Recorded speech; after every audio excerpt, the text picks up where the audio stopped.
नमस्कार, स्वागत है आपका नेटवर्क न्यूज में। आपके साथ मैं हूं सपना दुबे।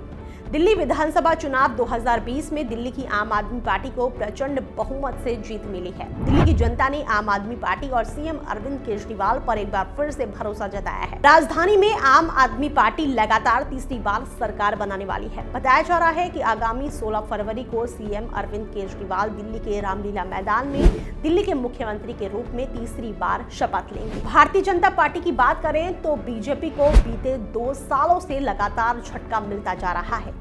आगे और जानकारी दें उससे पहले आप चैनल को सब्सक्राइब जरूर कर लें, साथ ही बेल आइकन को जरूर दबाएं जिससे हर अपडेट आप तक पहुंच पाए। आगे आपको बता दें कि पिछले 2 सालों में बीजेपी के हाथों से 8 राज्य निकल चुके हैं। दिल्ली विधानसभा चुनाव में बीजेपी ने काफी मेहनत की। बीजेपी ने दिल्ली विधानसभा चुनाव के लिए अपने नेताओं और सांसदों की एक बड़ी फौज उतार दी थी, लेकिन फिर भी बहुमत पाने से काफी दूर रह गई। बीजेपी को 70 विधानसभा सीटों वाली दिल्ली में मात्र 8 सीटों पर जीत मिली।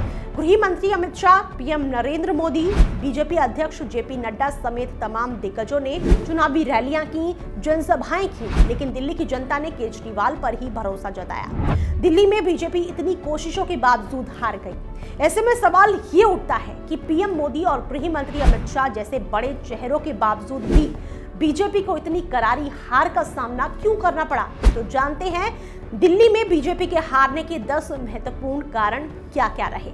सबसे पहला ये कि जनता की नब्ज पहचानने में नाकाम रही बीजेपी। भारतीय जनता पार्टी दिल्ली की जनता की नब्ज पकड़ने में नाकाम रही। बीजेपी ने उन मुद्दों पर ज्यादा ध्यान नहीं दिया जिन मुद्दों पर दिल्ली की जनता वोट करने वाली थी। दूसरा ये कि राष्ट्रवादी मुद्दों पर हावी रहे जमीनी मुद्दे। बीजेपी ने दिल्ली चुनाव में अपने नेताओं की पूरी फौज उतार दी थी, लेकिन बीजेपी नेता ने अपनी चुनावी रैलियों और जनसभाओं में दिल्ली के जमीनी मुद्दों के बजाय शाहीन बाग और राष्ट्रवादी मुद्दों को ज्यादा अहमियत दी और प्रदेश के जमीनी मुद्दों की अनदेखी करना बीजेपी के लिए काफी भारी पड़ गया। तीसरा ये कि केजरीवाल के मुकाबले कोई चेहरा नहीं। बीजेपी ने अपने सीएम उम्मीदवार की घोषणा नहीं की थी।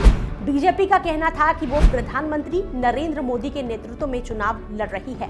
सीएम केजरीवाल ने उन्हें सीएम उम्मीदवार घोषित कर बहस करने की चुनौती दी थी, लेकिन बीजेपी इस मोर्चे पर भी नाकाम रही। चौथा ये कि केजरीवाल पर व्यक्तिगत हमला करना पड़ा भारी।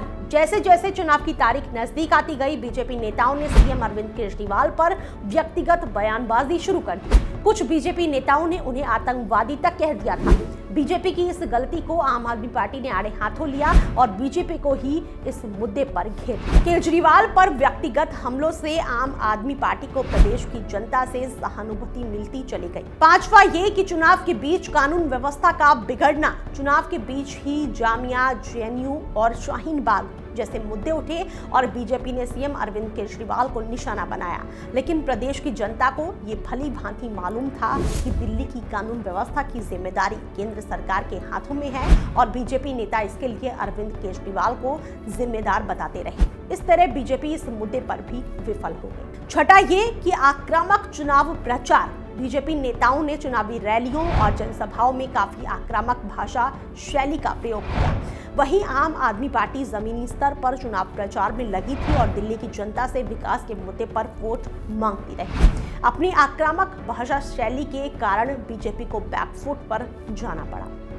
सातवां ये कि फ्री योजनाओं के बंद होने का डर। बीजेपी केजरीवाल की फ्री सेवाएं जैसे मुफ्त बिजली, मुफ्त पानी, मोहल्ला क्लिनिक जैसे मुद्दों के काट नहीं ढूंढ पाई और बीजेपी नेता केजरीवाल की फ्री सेवाओं का विरोध करते रहे।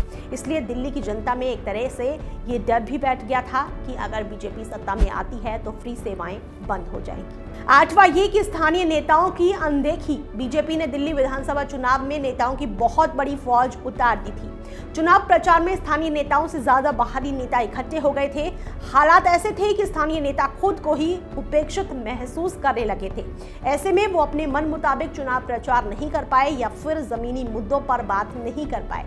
बीजेपी का ये कदम भी उसी पर भारी पड़ गया। नौवां ये कि उम्मीदवारों का चयन। बीजेपी ने उम्मीदवारों के चयन प्रक्रिया में काफी समय ले लिया। यहां तक कि पार्टी ने दिल्ली की 1/3 सीटों पर बाहरी नेताओं को उम्मीदवार बना दिया, जिसके कारण परिस्थितियां बीजेपी के विपरीत होती चली गई। 10वां ये कि कमजोर बूथ मैनेजमेंट।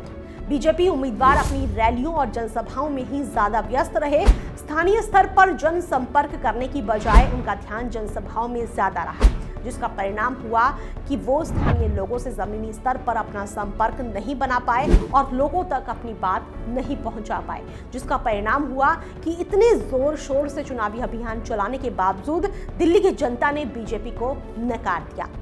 तो ये थे 10 बड़े मुद्दे जिसमें आपको हैट्रिक लगाने और बीजेपी को क्लीन स्वीप करने में कोई कसर नहीं छोड़ी।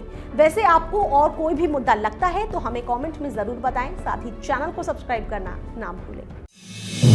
आप देख रहे हैं नेट्रिक न्यूज, साहस सच कहने का।